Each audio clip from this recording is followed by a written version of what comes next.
ഇന്ന് നമ്മൾ നോക്കാൻ പോകുന്നത് എങ്ങനെ നമുക്കൊരു യൂട്യൂബ് ചാനൽ നമുക്ക് ഡിലീറ്റ് ചെയ്യാം. അതിന് വേണ്ടിയിട്ട് നമ്മൾ യൂട്യൂബ് സെലക്ട് ചെയ്യുക. ആ യൂട്യൂബിൻ്റെ ഹോം സ്ക്രീനിൽ തന്നെ നമ്മൾ എന്നുള്ളൊരു ഓപ്ഷൻ കാണാം, അത് സെലക്ട് ചെയ്യുക. അതിൽ നമ്മുടെ ചാനൽ പേര് കാര്യങ്ങളൊക്കെ കാണാം. അതിൽ നമ്മൾ വ്യൂ ചാനൽ എന്നുള്ള ഓപ്ഷൻ നമ്മൾ ക്ലിക്ക് ചെയ്യാം. അതിനുശേഷം നമ്മുടെ ചാനൽ ഡീറ്റെയിൽസ് അവിടെ വരും. അതിൽ ആ 3 ഡോട്ട് ക്ലിക്ക് ചെയ്താൽ അതിൽ സെറ്റിങ്സ് എന്നുള്ളൊരു ഓപ്ഷൻ ഉണ്ടാവും. ആ സെറ്റിങ്സ് എന്നുള്ള ഓപ്ഷൻ നമ്മൾ സെലക്ട് ചെയ്യാം. അതിനുശേഷം കുറേ ഓപ്ഷൻസ് കാണാം. അതിൽ നമ്മൾ സെലക്ട് ചെയ്യേണ്ടത് യുവർ ഡാറ്റ ഇൻ യൂട്യൂബ് എന്നുള്ളൊരു ഓപ്ഷനാണ് നമ്മളിവിടെ സെലക്ട് ചെയ്യേണ്ടത്. അത് സെലക്ട് ചെയ്തതിന് ശേഷം നമ്മൾ ഇങ്ങനൊരു ഇൻ്റർഫേസിലേക്കാണ് മാറുന്നത്. അവിടെ നിന്ന് നോക്കണ്ട, നമ്മൾ ഇതൊന്ന് സ്ക്രോൾ ചെയ്തിട്ട് താഴേക്ക് പോവാം. സ്ക്രോൾ ചെയ്ത് താഴേക്ക് പോകുമ്പം താഴത്തായിട്ട് നമുക്ക് കാണാം how to manage notifications and sharing.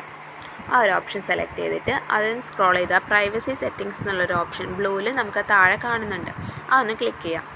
അതിൽ നിന്ന് നമ്മുടെ ഒരു ഫോണ് ഇങ്ങനെ ഒരു ഇൻ്റർഫേസിലേക്കാണ് മാറുക.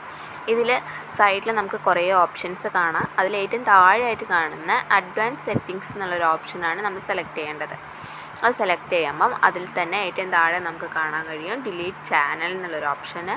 ആ ഒരു ഡിലീറ്റ് ചാനൽ എന്നുള്ളൊരു ഓപ്ഷൻ നമ്മൾ സെലക്ട് ചെയ്യാം. നമ്മളെ ഈ ഒരു ചാനൽ തുടങ്ങുന്ന ഇമെയിൽ ID അവിടെ കാണിക്കും. അത് നമ്മൾ പാസ്വേഡ് അടിച്ച് വെരിഫൈ ചെയ്ത് കൊടുക്കുക. അതിനുശേഷം നമ്മൾ ഇങ്ങനൊരു ഇൻ്റർഫേസിലേക്കാണ് മാറുന്നത്. ഇതിൻ്റെ അകത്ത് നമ്മൾ സെലക്ട് ചെയ്യേണ്ടത് I want to permanently delete my content എന്നുള്ളൊരു ഓപ്ഷൻ നമുക്കിതിൽ ഡിലീറ്റ് ചെയ്യാൻ കഴിയും. അതിൽ നമ്മൾ ആ ഒരു 2 ബോക്സും ടിക്ക് മാർക്ക് ചെയ്തതിന് ശേഷം നമ്മളെന്താണ് ഡിലീറ്റ് മൈ കണ്ടൻറ്റ് എന്നുള്ളൊരു ഓപ്ഷൻ സെലക്ട് ചെയ്താൽ നമ്മളവിടെ നമ്മൾ ഏത് ഇമെയിൽ IDയിലാണോ നമ്മൾ ഈ ഒരു അക്കൗണ്ട് തുറന്നത് ആ ഒരു ഇമെയിൽ ID നമ്മൾ അവിടെ അടിച്ചു കൊടുക്കുക. അതിൻ്റെ ഡിലീറ്റ് മൈ കണ്ടൻറ്റ് എന്ന് കൊടുത്താൽ നമ്മൾ ഈ ഒരു അക്കൗണ്ട് ഡിലീറ്റ് ആവുന്നതാണ്.